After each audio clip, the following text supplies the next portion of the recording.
ఆస్తి తన పేరు మీద రాయించుకోవాలనుకున్న రుద్రానికి దిమ్మ తిరిగే షాక్ ఇచ్చిన సీతారామయ్య. షాక్లో రాహుల్, ఆనందంలో కావ్య, రాజ్, అప్పు, కళ్యాణ్, అపర్ణ, కనకం, స్వప్న. ఇంతకు ఏం జరిగింది? ఆస్తి తన పేరు మీద రాయించుకోవాలనుకున్న రుద్రానికి మరి దిమ్మ తిరిగే షాక్ సీతారామయ్య గారు ఏమిచ్చారు? అసలేం జరిగిందనేది వీడియోలో చూసి తెలుసుకునేద్దాం.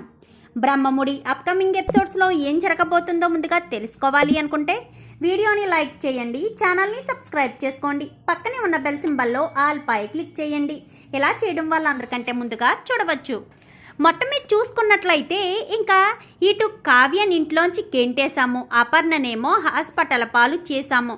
నా కొడుకుని నన్ను అవమానించినందుకు ఎంతకింత అనుభవించాలి తల్లి కొడుకులిద్దరు అని చెప్పి ఇంకా రుద్రాణి అయితే చాలా సంతోషంగా ఉంటుంది. నీ ముఖంలో ఈ సంతోషం చూడడం కోసమే మమ్మీ నేను ఇదంతా చేశాను అనగానే, నాకు తగ్గ కొడుకురా నువ్వు, నా పేరు నిలబెట్టావు, నాకెప్పుడు ఇలాగే సపోర్ట్గా ఉండు, ఈ ఇల్లు మొత్తాన్ని నా చేతుల్లోకి తీసుకుని కంపెనీ మొత్తాన్ని నీకు వచ్చేటట్టు చేస్తాను అని చెప్పి ఇంకా రుద్రాణి అయితే చెప్తూ ఉంటుంది.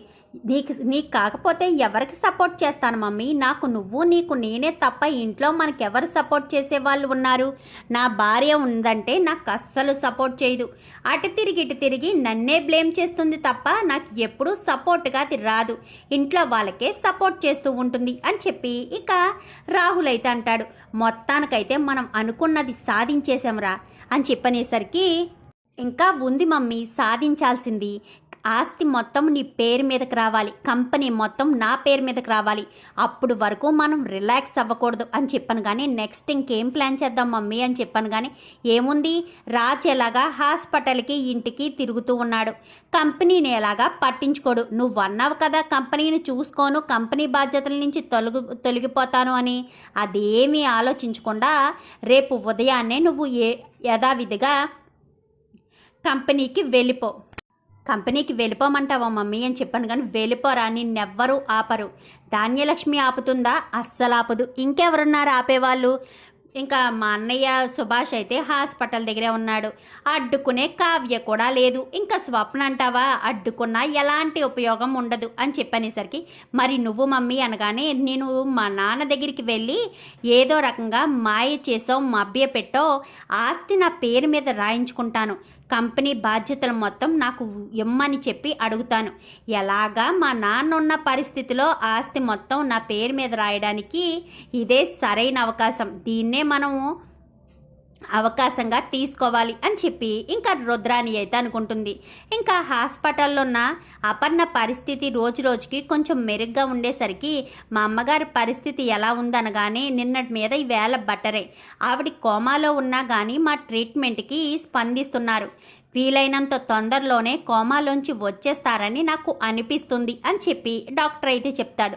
మంచి శుభవార్త చెప్పారు, మా అమ్మ కళ్ళు తెరవాలి, అప్పటి వరకు నాకు కంటి మీద నిద్ర ఉండదు అని చెప్పి ఇంకా రాజ్ అయితే అంటాడు, మీ అమ్మగారంటే మీకు ఎంత ఇష్టమో, మీరు పడే యాతన అనుభవించే బాధ అన్నీ చూస్తున్నాం సార్, కానీ మీరు కూడా కొంచెం ఓపికగా ఉండాలి కదా, మాకు చేతనైంది మేము చేస్తున్నాము, మా వృత్తి అదే కదా, పేషెంట్లని త్వరగా రికవరీ చేసి ఇంటికి పంపించడమే మా వృత్తి కూడా, మేము ఎవరిని ఇక్కడ ఎక్కువ రోజులు ఉంచి వాళ్ళ దగ్గర నుంచి డబ్బులు వసూలు చేసే అనుకునే చెడ్డ హాస్పిటల్ అయితే మాది కాదు అని చెప్పనేసరికి, అలా కాదు డాక్టర్, వాడికి వాళ్ళమ్మ అంటే చాలా ఇష్టం, ఆ కోపంలోనే మిమ్మల్ని నిన్న అంత ఫోర్స్గా మాట్లాడినా ఏం చేసినా క్షమించండి అనగానే, లేదు సార్, ఆయన బాధను నేను అర్థం చేసుకున్నాను కాబట్టి ఆయన మాట్లాడినప్పుడు సైలెంట్గా ఉన్నాను, ఎంతోమంది ఇలా ఎంతో ప్రేమతో ఉంటారు, ఒకేసారి తిరుగుతున్న మనిషి పడిపోయేసరికి ఆ బాధను తట్టుకోలేక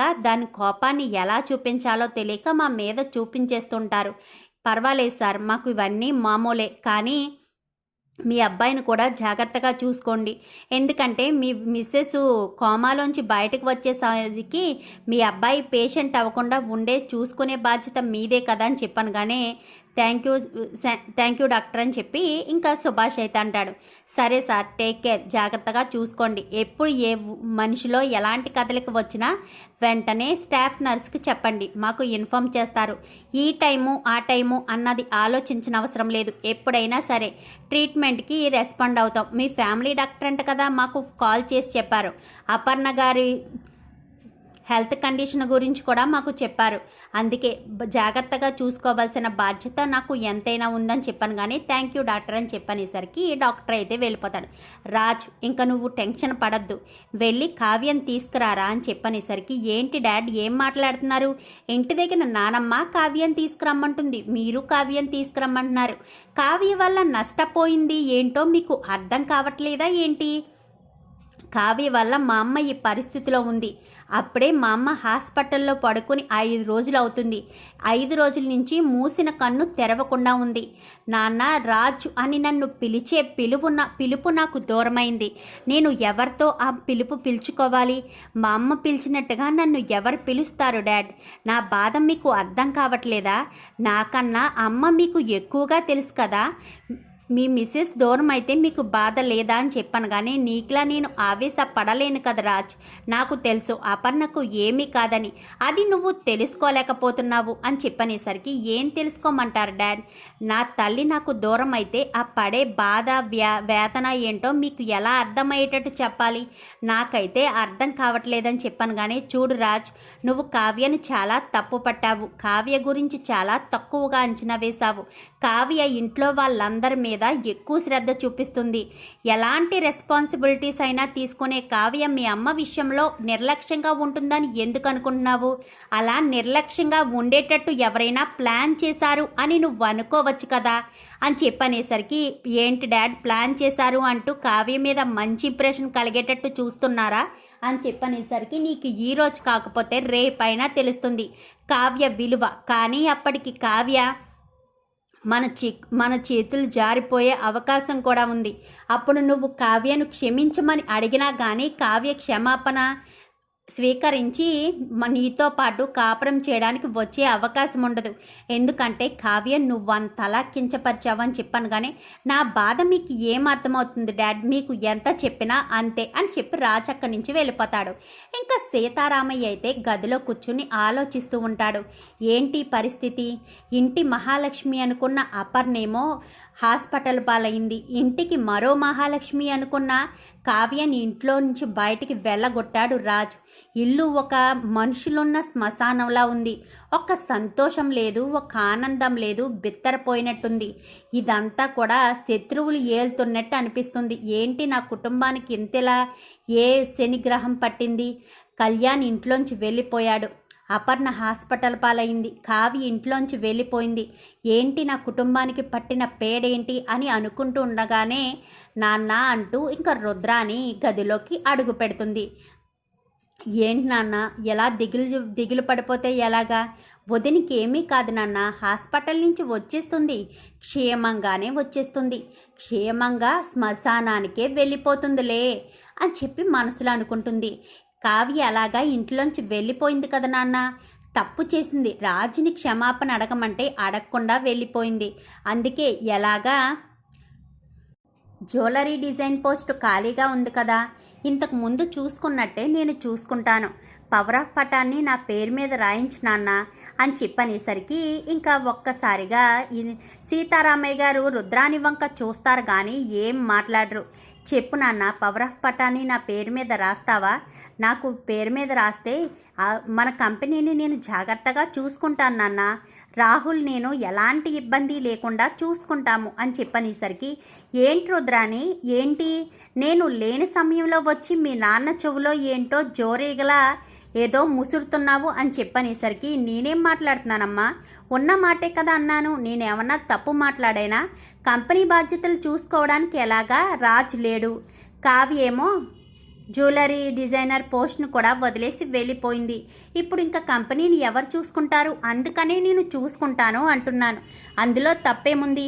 కంపెనీ బాధ్యత చూసుకోవాలంటే పవర్ ఆఫ్ అటార్నీ నా పేరు మీద ఉండాలి కదా, అదే అడుగుతున్నాను అని చెప్పనేసరికి, చూడు రుద్రాని, నువ్వు మనసులో ఏం పెట్టుకుని ఇక్కడికి వచ్చావనేది నాకైతే తెలీదు. కానీ మేము ఇద్దరిని కన్నాము, నిన్ను కూడా ఒక ఆడపిల్లని పెంచాము, ఎవరికి ఏమి ఇవ్వాలో మాకు తెలియదా? నీ చేత చెప్పించుకునే స్టేజ్లో మేము ఉన్నామనుకుంటున్నావా ఏంటి? మాకు తెలుసు ఎవరికి ఏం చేయాలో, ఎవరిని ఎక్కడ ఉంచాలో అన్నీ మాకు తెలుసు అని చెప్పనేసరికి, ఏంటమ్మా నన్ను వేరు చేసి చూస్తున్నావా? మీరే నా కన్న తల్లిదండ్రులని ఇన్ని రోజులు మీ వెనకే ఉంటూ మీకోసమే ఇంత పోరాటం చేశాను, మీకోసమే ఇంత ఆరాట పడ్డాను, అలాంటిది నన్ను కన్న కూతురులా కాకుండా పెంచిన కూతురులానే చూస్తున్నారా అని చెప్పనేసరికి, నువ్వు ఎంత పోరాటం చేసినా ఎంత ఆరాట పడినా నువ్వు ఎప్పటికీ కూడా మా కన్న కూతురువైతే కాదు. నువ్వే గనక మా కన్న కూతురువయ్యి మా కన్న కూతురు స్థానంలో ఉంటే ఈ కుటుంబం ఇంతలా చిన్నాభిన్నం అయిపోకుండా కాపాడేదానివి. కానీ చిన్నాభిన్నం అయిపోవడానికి కారణం నువ్వే అయ్యుండేది దానివి కాదు అని చెప్పనేసరికి, ఏంటమ్మా ఏం మాట్లాడుతున్నావు అంటే ఈ కుటుంబం నాశనం అయిపోవడానికి కారణం నేనేనంటావా అని చెప్పాను. కానీ 100% నువ్వే రుద్రాని. ఆ విషయం నీకు అర్థం కావట్లేదో, లేక నాకు తెలియదనుకుని నన్ను మాయ చేయాలనుకుంటున్నావో, లేక మా బావను మాయ చేయాలనుకుంటున్నావో మరి నాకైతే తెలియదు. కానీ నువ్వేంటో, నీ నిజ స్వరూపం ఏంటో, నీ మనసులో వేదన ఏంటో, నువ్వు మాట్లాడే మాట తీరేంటో అన్నీ నాకు తెలుసు. ఈ కుటుంబం ఎప్పుడూ పచ్చగా సంతోషంగా ఉంటే చూడలేని దానివి నువ్వు. అలాంటిది నువ్వు కుటుంబం కోసం, కంపెనీ కోసం ఆరాటపడుతున్నావా? నీకు ఇదే సరైన అవకాశమని నా భావను మార్చడానికి, మనసు మార్చడానికి వచ్చావు. నాకు తెలియదనుకుంటున్నావా? కళ్యాణ్ని ఇంట్లోంచి పంపించేసేటట్టు ధాన్యలక్ష్మిని రెచ్చగొట్టావు. అపర్ణ హాస్పిటల్ పాలు ఎందుకయిందో నాకైతే పూర్తిగా తెలియదు, కానీ అందులో నీ పాత్ర ఖచ్చితంగా ఉందని నా మనసు చెప్తుంది. కానీ నా దగ్గర ఎలాంటి ఆధారాలు లేక నోరు మూసుకుని ఉన్నాను. కావ్యాన్ని ఇంట్లోంచి బయటికి పంపించడానికి రాజుతో కూడావు. నిజానికి చెప్పాలంటే రాజు నార్మల్గానే ఉన్నాడు, రాజును రెచ్చగొట్టింది నువ్వు అని చెప్పనేసరికి, ఇదంతా కాదు నాన్న, అమ్మ మాట ఎందుకు పట్టించుకోవడం? నువ్వు చెప్పు నాన్న, ఆస్తిన పవర్ ఆఫ్ పటార్ని నా పేరు మీద రాస్తావా అని చెప్పనేసరికి, చూడు రుద్రాని, నా మాట, నా చిట్టి మాట ఒకటి కాదు అనుకుంటున్నావేంటి? నేను ఏం మాట్లాడాలనుకున్నా నా మాట చిట్టి నోటంట వస్తుంది. మేమిద్దరం ఒకటే, ఎప్పటికీ ఒకే మాట మీద ఉంటాము. అయినా నీకు ఎప్పుడో చెప్పాను, నా కడుపును పుట్టిన నా బిడ్డలకి, వాళ్ళ బిడ్డలకే తప్ప ఈ ఆస్తి మాత్రం నీకు, నీ కొడుకుకి, నీ కూతురికి ఎప్పటికీ రాదు. ఉన్నన్ని రోజులు తినడం తప్ప ఆస్తి మీద ఎలాంటి హక్కు లేదని ఎప్పుడో చెప్పాను. నువ్వు దీని మీద ఆశలు పెంచుకుని కుటుంబాన్ని చిన్నాభిన్నం చేస్తే నీకు ఆస్తి వస్తుందేమో అనుకుంటున్నావేమో. ఎప్పటికీ కూడా దక్కనివ్వను. కావాలంటే ముక్కలు చేసి ఎవరికి వాళ్ళకు రాసిచ్చేస్తానే తప్ప నీ పేరు మీద చిల్లి గవ్వ కూడా రాయను అని చెప్పి ఇంకా సీతారామయ్య గారు చెప్పేసరికి ఒక్కసారిగా రుద్రాని షాక్ అయిపోతుంది. చూద్దాం మరి రాబోయే ఎపిసోడ్స్లో రుద్రానికి ఎలాంటి షాక్లే తగిలి కావ్యం మళ్ళీ ఇంట్లో అడుగుపెట్టి రుద్రానికి చుక్కలు చూపించాలని మీరు కూడా కోరుకుంటే వీడియో నచ్చితే లైక్ చేయండి, ఛానల్ని సబ్స్క్రైబ్ చేసుకోండి, పక్కనే ఉన్న బెల్ సింబల్లో ఆల్ పై క్లిక్ చేయండి. ఎలా చేయడం వల్ల అందరికంటే ముందుగా చూడవచ్చు.